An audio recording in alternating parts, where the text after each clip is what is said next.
लोकसभा चुनाव के नतीजे अब सभी के सामने आ गए हैं। इस बार लोकसभा चुनाव के नतीजे काफी चौंकाने वाले रहे। उत्तर प्रदेश में बीजेपी को उम्मीद से कम सीटें मिली, जिसके चलते इंडिया गठबंधन उत्तर प्रदेश में बीजेपी से आगे निकल गई है। बदायूं उत्तर प्रदेश की कुछ अहम सीटों में से एक है। इस सीट पर भी बीजेपी को कड़ा झटका लगा है।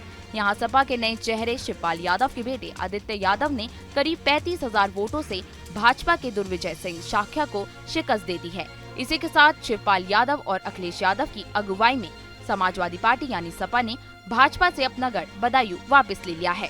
सपा की स्थापना के बाद से बदायूं की सीट हमेशा समाजवादी पार्टी के खाते में गई, लेकिन 2019 के चुनाव में बड़ा उलटफेर हुआ।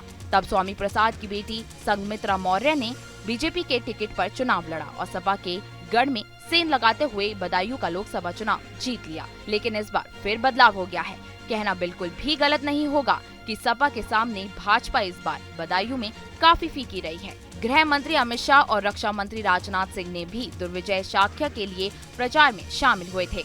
मुख्यमंत्री योगी आदित्यनाथ ने भी इस एरिया में 3 जनसभाएं की थी। दोनों डिप्टी सीएम भी शामिल हुए थे। मध्य प्रदेश के मुख्यमंत्री मोहन यादव और उत्तराखंड के मुख्यमंत्री पुष्कर सिंह धामी ने भी बदायूं में भाजपा के लिए जोर शोर से प्रचार किया था, लेकिन शायद बदायूं के मतदाताओं ने पहले ही अपना मन बना लिया था।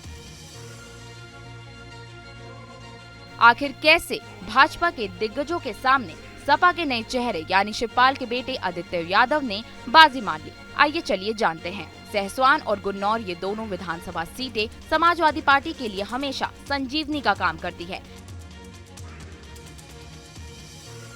जिसके चलते शिवपाल ने अखिलेश यादव की जनसभाओं को प्रचार के अंतिम दिनों में मुख्य रूप से सहसवान और गुन्नौर में ही रखा, जिससे चुनाव प्रचार के अंतिम दिनों में सपा को काफी मजबूती मिली। इन दिनों विधानसभाओं में सपा ने 65,000 से ज्यादा की लीड ली, वहीं बीजेपी यहां से पीछे रही। साथ ही चुनाव प्रचार में शिवपाल यादव ने नेताजी मुलायम सिंह यादव को अपने भाषण में बार बार याद किया और जनता को बदायूं से उनका रिश्ता याद दिलाते रहे। दूसरी ओर बदायूं में मुस्लिम नेता और पूर्व सांसद सलीम शेरवानी और पूर्व विधायक आबिद रजा समाजवादी पार्टी से नाराज चल रहे थे, मगर शिवपाल यादव ने दोनों नेताओं को न सिर्फ मना लिया बल्कि प्रचार में उनका भरपूर सहयोग भी लिया।